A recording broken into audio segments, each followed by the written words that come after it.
નમસ્કાર. આજે આપણે એસટીપી પ્લાન્ટની મુલાકાત લેવાના છીએ. STP plant sewage treatment plant. STP plant છે એ આપણો 80 KLDનો પ્લાન્ટ છે. ચાલો આપણે આજે એસટીપીની મુલાકાત લઈએ. તો સૌથી પહેલા એસટીપી પ્લાન્ટની શરૂઆત એક અહીંથી થાય છે કે આપણી બિલ્ડિંગમાં જ રહેલું જે વેસ્ટેડ વોટર છે, જે ટોયલેટની અંદર યુઝ થઈ ગયું છે, તો એ પાણીને આપણે ફરીવાર યુઝેબલ કેવી રીતે બનાવશું? તો સૌથી પહેલા એ પાણી ઓઇલ અને ગ્રીસ ચેમ્બર અથવા કે બ્રા સ્ક્રીન ચેમ્બરની અંદર આ પાણી આવશે. ત્યાં શું થશે? આવી જાવ.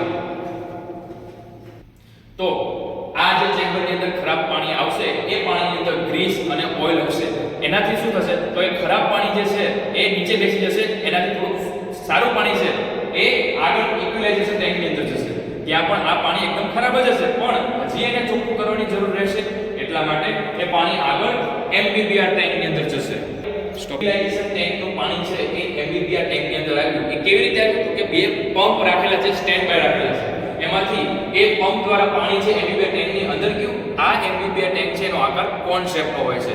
એટલા માટે કોણ છે કેમ કે એ જે સ્લજ નીચે જામી ગઈ હોય છે એને પંપ દ્વારા બહાર કાઢવામાં આવે, પાણીને બહાર કાઢવામાં આવે છે. પણ એ જે સ્લજ રહેલી છે એની અંદર બેક્ટેરિયાને રાખવા જરૂરી છે, કેમ કે જે એ સ્લજ છે એને ખોરાક તરીકેનો યુઝ કરીએ છીએ. એટલા માટે અહીંયા મીડિયા તરીકેનો આ રીતના મીડિયા હોય છે કે જેને પાણીની અંદર નાખવામાં આવે છે અને બેક્ટેરિયા છે એ વધારે પ્રમાણમાં ઉછરે અને એ બેક્ટેરિયા છે એ સ્લજને ખાઈ જાય. હવે પછીની સાયકલ કેવી છે? તો કે પાણી જે છે જરાક ફિલ્ટર થયું છે એ પાણી છે અહીંયા ટ્યુબ સેક્ટરની અંદર એ પાણી આવશે. જ્યાં આગળ સેમ પ્રોસેસ કરવામાં આવશે, પણ જે વધારે ચોખ્ખું પાણી થયું છે એને આગળ ફિલ્ટર ફીડ ટેન્કની અંદર મોકલવામાં આવશે. મિનેશભાઈ તમને જે સમજાવ્યું આગળ, એની હવે એની પ્રોસેસ આપણે અહીં સમજશું. જ્યાં આપણે આ ફિલ્ટર ફીડ ટેન્ક છે એની અંદર જે પાણી આવ્યું તાજું એને આપણે ફિલ્ટર કરવાનું, બરાબર છે? ફિલ્ટર કરી અને એ પાણી આપણે આગળ ઇરિગેશનમાં મોકલશું.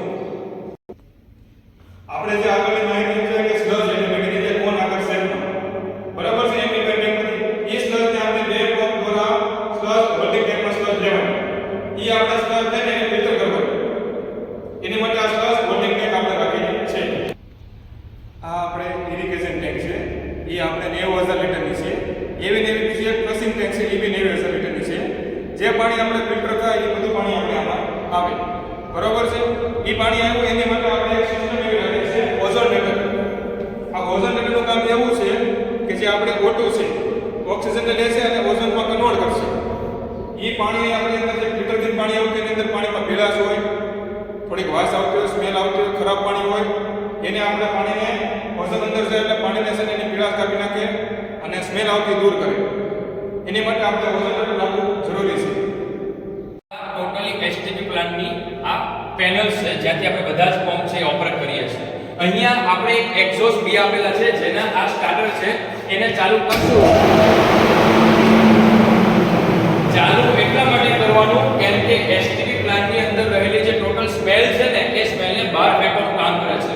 અને સાથે સાથે નીચે આ બે બ્લોવર આપેલા છે જે સ્ટેન્ડ બાય માં એક છે અને એક ઓપરેટ હોય છે. બંને ઓપરેટ હોય છે પણ સ્ટેન્ડ બાય હોય છે. એનું કામ શું છે? તો કે જે આપણી ઉપર રહેલી જે ફિલ્ટર પીટી જે ટેન્ક છે એની અંદર રહેલા જે બેક્ટેરિયા છે એને આપણે કન્ટિન્યુ વલોવવાનું કામ કરે છે. અથવા આપણે એવું કહી શકીએ કે એની અંદર રહેલી જે સ્મેલ છે ને એને બહાર કાઢવાનું અને જે બેક્ટેરિયા છે એને કન્ટિન્યુઅસ અંદર રાખવા માટે જીવતા રાખવા માટે આપણે એનું કાર્ય આ ફિલ્ટર પીટ કરે છે. આગળ જે આપણા રાણાભાઈ આપણને સમજાવશે. આપણે ફિલ્ટર ફીડ ટેન્કની અંદર જે પાણી આવ્યું હોય ફિલ્ટર કરેલું એને આપણે ફિલ્ટર કરવાનું છે. એની માટે આપણે બે ફિલ્ટર આપેલા છે, સેમ ફિલ્ટર અને કાર્બન ફિલ્ટર. એનું કારણ એ છે કે પાણી હોય એને ફિલ્ટર કરીને આપણે ઇરિગેશન ટેન્કની અંદર પાણી નાખે છે, બરાબર છે? આ ફિલ્ટરની અંદર એવું છે કે આપણે 3 દિવસે ઓલરેડી બેકવોશ મારવું પડે, કેમ કે આપણે કન્ટિન્યુ ફિલ્ટર કરતા હોય એની અંદર કચરો હોય એને આપણે બહાર કાઢવો પડે. ઉપર આપણે જોઈ રહ્યા છો સ્લજ ટેન્ક આપી છે, સ્લજ હોલ્ડિંગ ટેન્ક. એની અંદર આપણે બે પંપ આપ્યા છે. એ પંપ દ્વારા આપણે એને સ્લજને ફિલ્ટર કરશું. ફિલ્ટર કરવા માટે આપણે ફિલ્ટર પ્રેસ ફિલ્ટર આપ્યું છે. એની અંદર હાઇડ્રોલિક ફિલ્ટર છે આપણે કે જે પ્રેસથી ફિલ્ટર કરે. એની અંદર જે આપણે સ્લજ હોય એ રહી જાય અને લિક્વિડ હોય એને બહાર કાઢી નાખે. સ્લજ જે આપણે રહી જાય છે એને આપણે ખાતર તરીકે ઉપયોગ કરવી છે. એની માટે બે માણસો આપણે હેલ્પર જોવે કે જે એને ફિલ્ટરને ખોલી અને એની સ્લજ કાઢી અને આપણે ગાર્ડનમાં ખાતર તરીકે ઉપયોગ કરીએ છીએ. ત્યારબાદ આપણે જોઈ શકીએ છીએ કે આમાં ઇરિગેશનને આપણે ટેન્ક આપેલ છે એ 90,000 લીટરની છે. એનું આપણે કામ છે કે જે ગાર્ડનની અંદર પાણી હોય એ મોકલવાનું. એની માટે બે પંપ આપ્યા છે કે સ્ટેન્ડ બાય છે. એક કદાચ ખરાબ થયો તો એકનો આપણે ઉપયોગ કરી શકીએ. એની બાજુમાં આપણે ફ્લશિંગ ટેન્ક આપી છે, જે આપણે ટોયલેટ માટે પાણીનું પહોંચાડે એની માટે ટેન્ક છે. એ 90,000 રૂપિયાની છે. એ પંપનું કામ એ જ છે કે સ્ટેન્ડ બાય આપેલા છે, કદાચ એક ખરાબ થયો કે આપણે ઉપયોગ કરીએ.